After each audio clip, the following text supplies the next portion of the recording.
Proclamación del Santo Evangelio. Jesús atravesó el mar de Galilea llamado Tiberíades. Lo seguía una gran multitud al ver los signos que hacía curando a los enfermos.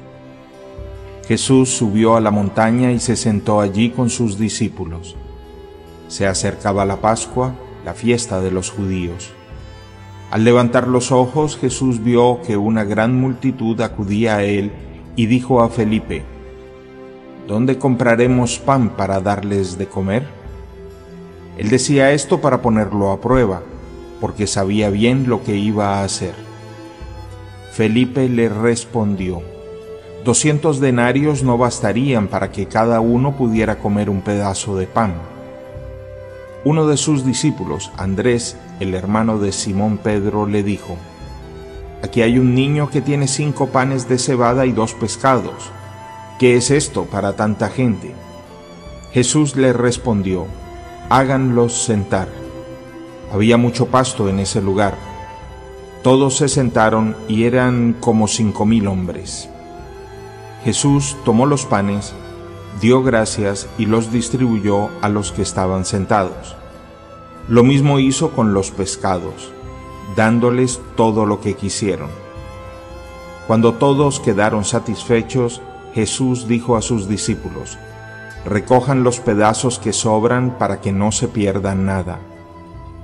Los recogieron y llenaron 12 canastas con los pedazos que sobraron de los 5 panes de cebada. Al ver el signo que Jesús acababa de hacer, la gente decía: Este es verdaderamente el profeta que debe venir al mundo. Jesús, sabiendo que querían apoderarse de él para hacerlo rey, se retiró otra vez solo a la montaña. Palabra del Señor.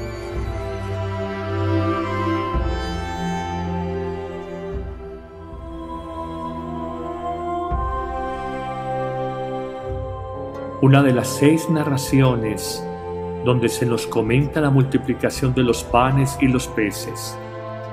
Ya lo hemos dicho en otras reflexiones, es sin lugar a dudas el milagro que más impresionó a la iglesia primitiva, hasta el punto de estar narrado una vez en Juan, una vez en Lucas, 2 veces en Marcos y 2 veces en San Mateo, para un total de 6 narraciones sobre el mismo acontecimiento.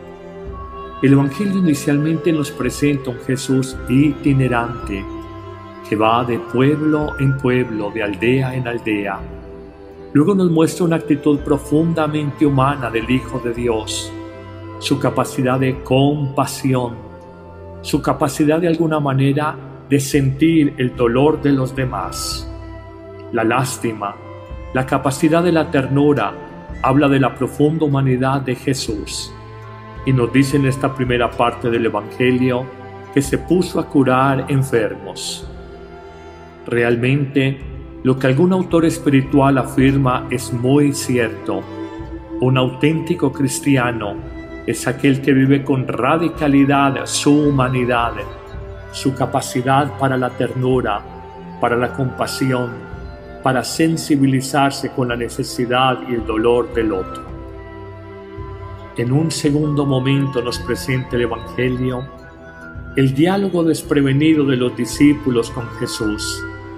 Es tarde, el día avanza, están en un lugar despoblado, la gente está con hambre y los discípulos, un poco preocupados por la multitud, invitan a Jesús a que despida a la gente y que vayan a alguna aldea a comprar algo de comer.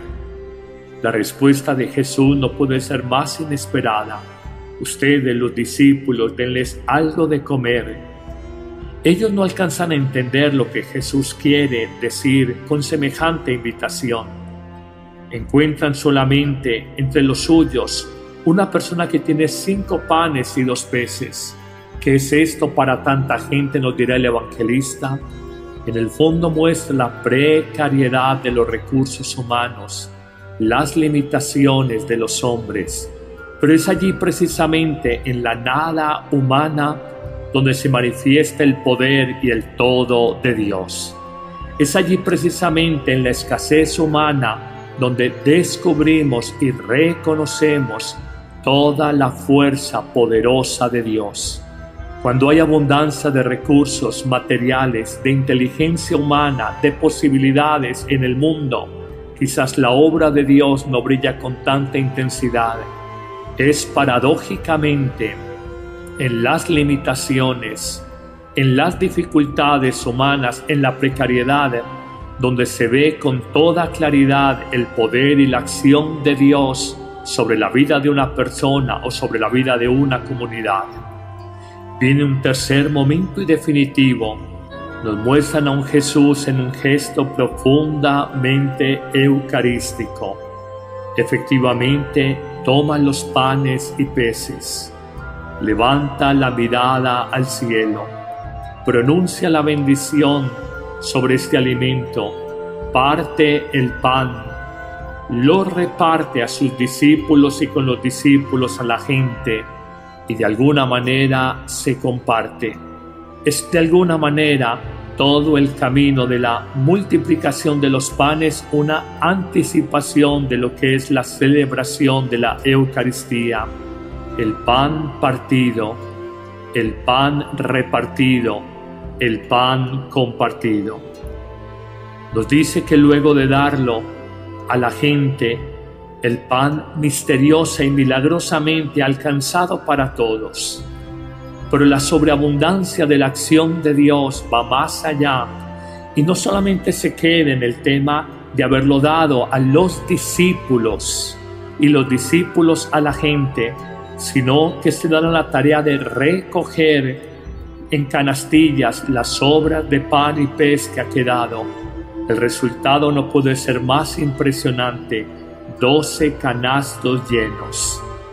Al final termina diciendo el evangelista que la multitud era de más de 5,000 hombres, además de las mujeres y los niños.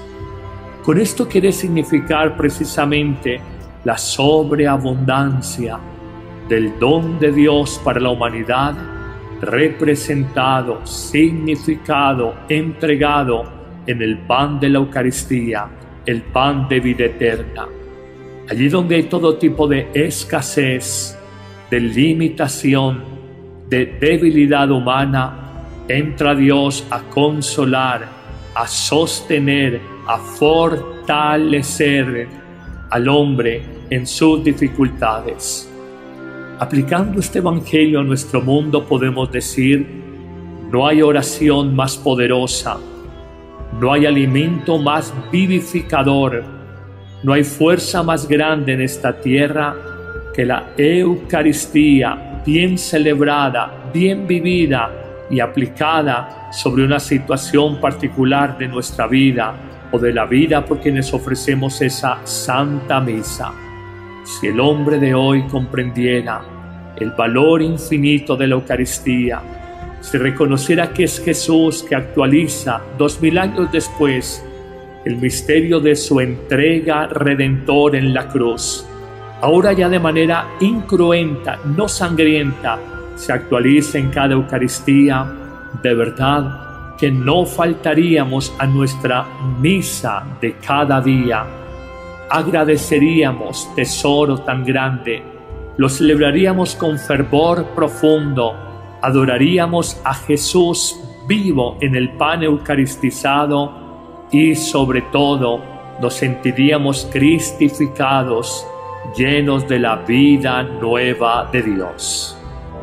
Entre los estudiosos es conocido como el discurso del pan de vida, ubicado estratégicamente en este tiempo de la Pascua, porque reconocemos que más allá de la multiplicación de los panes y de los peces, a una multitud de 5,000 hombres, sin contar mujeres y niños, y después de recoger 12 canastos llenos con los pedazos de los 5 panes de cebada y de los peces, descubrimos que aquí hay claramente, más allá del milagro, un anticipo, una prefiguración de lo que es el sacramento de vida por abundancia, la Eucaristía. Si en algo tiene certeza la Iglesia en su fe bimilenaria, es la seguridad, la convicción de que Jesús, más allá de un milagro material, saciar el hambre de una multitud de personas que le escuchaban, Él quiere, a través del mensaje que nos da el evangelista, mostrarnos que hay un pan más importante, un pan que es para la vida eterna. De hecho, Él mismo, según veremos en los próximos días, se presentará como el pan de vida eterna y nos hará promesas. El que come de este pan vivirá para siempre, no probará la muerte de su alma. Pero ¿en qué contexto pudiéramos decir nosotros esto? La Eucaristía es el sacramento pascual por excelencia. En él conmemoramos, actualizamos el sacrificio único y salvador de Jesús en la cruz hace 2000 años, donde conmemoramos no solamente la muerte del Hijo de Dios, sino también su gloriosa resurrección, morir nosotros con Él al pecado para resucitar a una nueva vida. Cada Eucaristía es la experiencia única de la Pascua, no solamente la Pascua judía, el paso de Dios por el pueblo de Egipto, matando a sus primogénitos y dando libertad a los israelitas, sino en la Pascua cristiana, el pasar de Dios en Jesucristo por nuestra vida, ayudándonos a dar ese paso de la esclavitud a la libertad, de la muerte a la vida. Es claramente pues un signo pascual del que hablaremos toda esta próxima semana y que nos mostrará a nosotros la sobreabundancia, no tiene otra denominación, la sobreabundancia de la vida divina dada a nosotros. La promesa de Jesús, yo he venido para que tengan vida y vida abundante, se cumple explícitamente a partir de este milagro que impactó tanto la comunidad primitiva, que es el único milagro que en los 4 evangelistas está detallado en 6 ocasiones. Inclusive en 2 de ellos se repite y en los otros 2 se narra una sola vez, por eso se habla de 6 narraciones. Así fue de importante y así fue de impactante el signo, diría San Juan, el milagro darán los evangelios Mateo, Marco y Lucas sinópticos de lo que es esta multiplicación. Pero hablemos en ese mismo contexto de Pascua, de la primera lectura de hoy, de Hechos de los Apóstoles, capítulo 5, versículos 34 y siguientes. Uno de los fariseos más reconocidos, más valorados y más eruditos era sin lugar a dudas Gamaliel, doctor de la ley y con toda probabilidad maestro del insigne San Pablo cuando militó en su juventud en las corrientes del fariseísmo. Gamaliel, reuniendo al Sanedrín, le dice: no se empeñen tercamente en perseguir a los discípulos de ese tal Jesús de Nazaret. No se empeñen en encarcelarlos, en pretender asesinarlos, suprimirlos.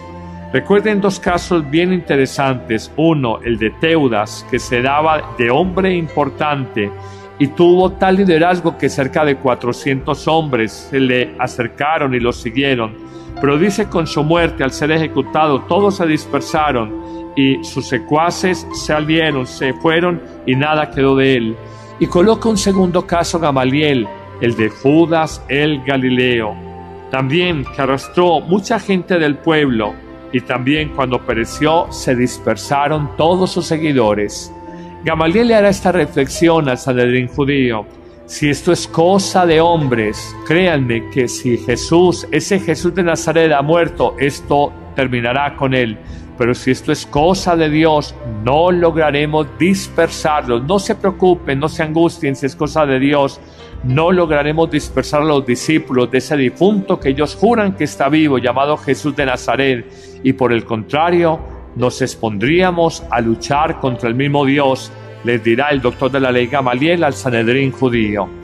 Los discípulos, como consecuencia de este episodio, de esta intervención salvífica de Gamaliel, ellos no son ejecutados, simplemente son azotados, son liberados de la cárcel, y nos dirá el libro de los Hechos de los Apóstoles que salieron muy contentos por haber merecido semejante humillación, dolor, ultraje por el nombre de Jesús, y que por el contrario, nada de estas amenazas o intimidaciones les impedían que dejaran de enseñar en el templo y en las casas, anunciando el nombre de Jesucristo.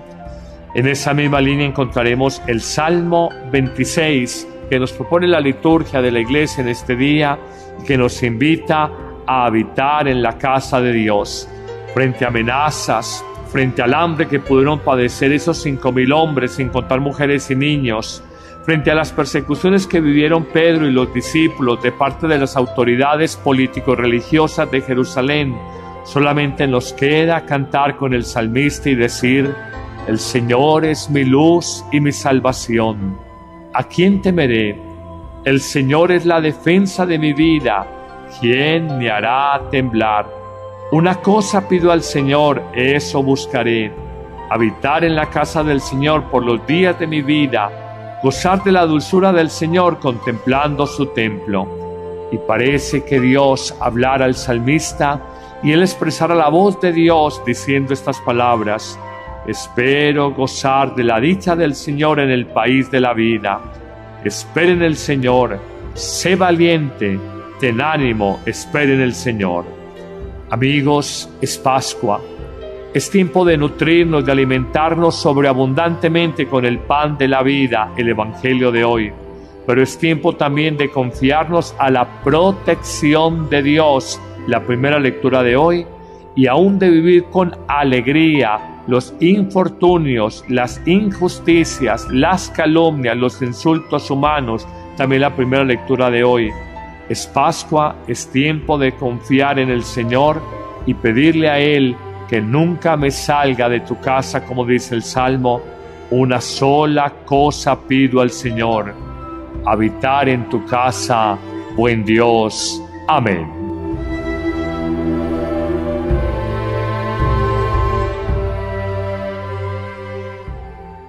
De tu amor estás en mi corazón. Eres tan grande, mi Dios, me siento tan feliz. Tu misericordia me acompaña, me da fuerzas, me da vida. Porque es tan grande lo que siento en mi corazón. Es tu amor inmenso, tu misericordia. Porque eres tan grande y nos guías por tu gran amor. Tu misericordia, eres el Rey de la gloria por siempre, Señor.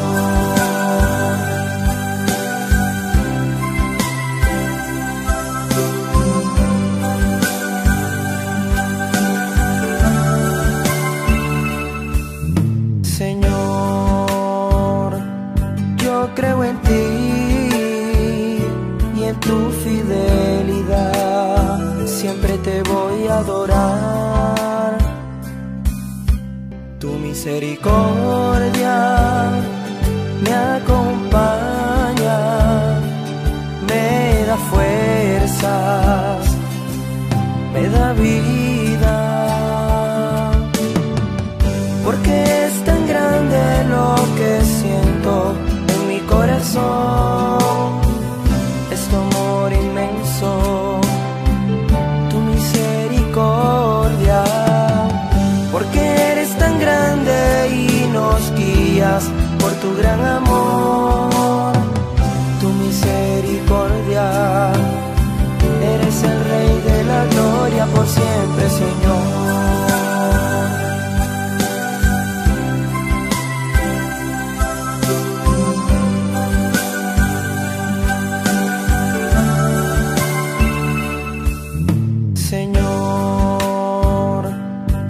Creo en ti y en tu fidelidad, siempre te voy a adorar.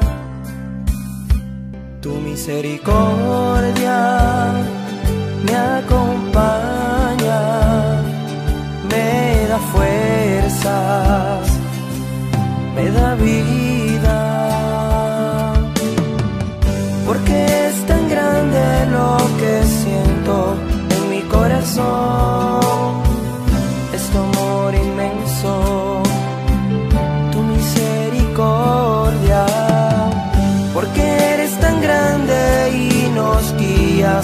tu gran amor, tu misericordia. Eres el Rey de la gloria por siempre, Señor.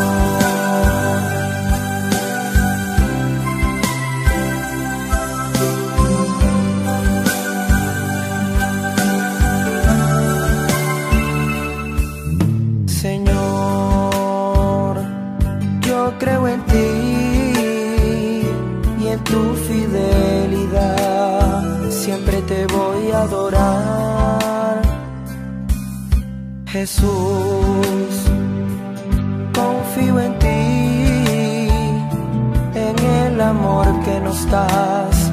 Eres mi luz y verdad. Tu misericordia me acompaña, me da fuerzas, me da vida.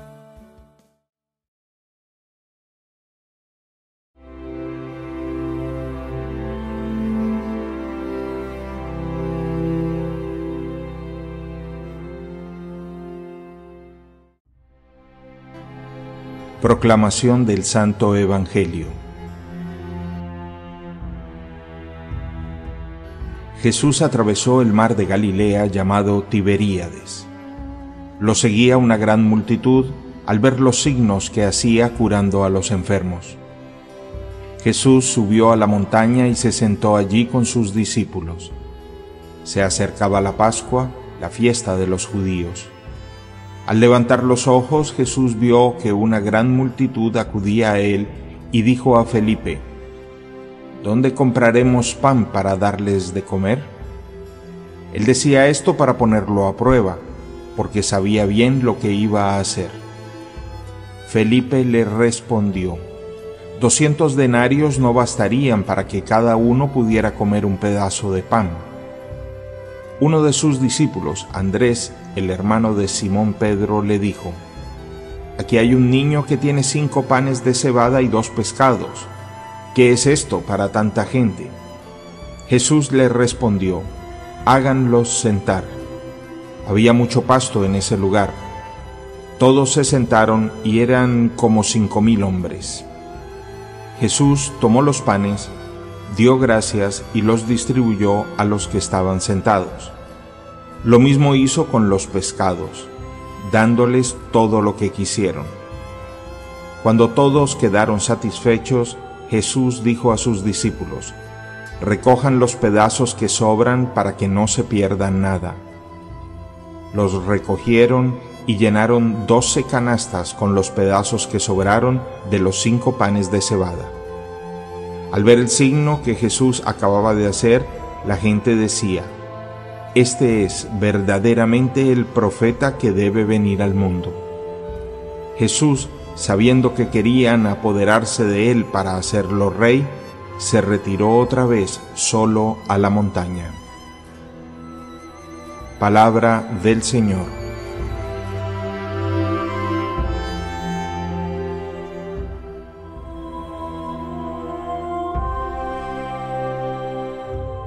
Una de las 6 narraciones donde se nos comenta la multiplicación de los panes y los peces. Ya lo hemos dicho en otras reflexiones, es sin lugar a dudas el milagro que más impresionó a la iglesia primitiva, hasta el punto de estar narrado sobre la vida de una persona o sobre la vida de una comunidad. Viene un tercer momento y definitivo. Nos muestran a un Jesús en un gesto profundamente eucarístico. Efectivamente, toma los panes y peces, levanta la mirada al cielo, pronuncia la bendición sobre este alimento, parte el pan, lo reparte a sus discípulos y con los discípulos a la gente, y de alguna manera se comparte. Es de alguna manera todo el camino de la multiplicación de los panes una anticipación de lo que es la celebración de la Eucaristía. El pan partido, el pan repartido, el pan compartido.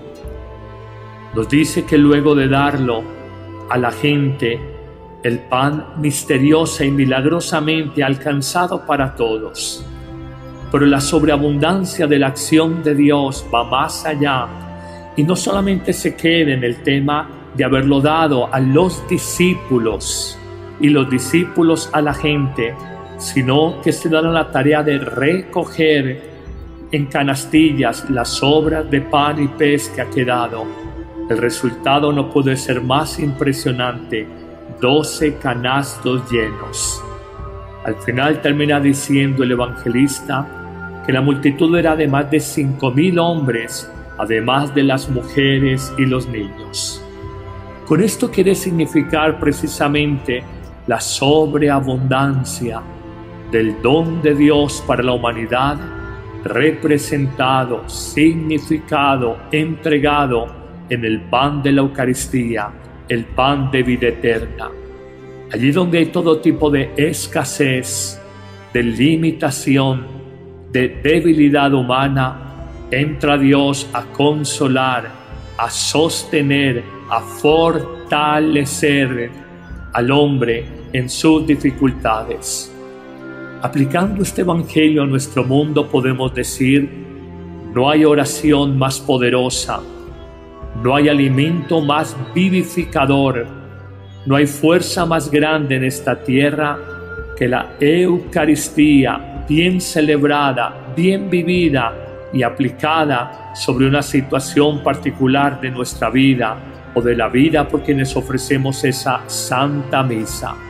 Si el hombre de hoy comprendiera el valor infinito de la Eucaristía, si reconociera que es Jesús que actualiza 2000 años después el misterio de su entrega redentor en la cruz, ahora ya de manera incruenta, no sangrienta, se actualiza en cada Eucaristía, de verdad que no faltaríamos a nuestra misa de cada día. Agradeceríamos tesoro tan grande, lo celebraríamos con fervor profundo, adoraríamos a Jesús vivo en el pan eucaristizado y sobre todo nos sentiríamos cristificados, llenos de la vida nueva de Dios.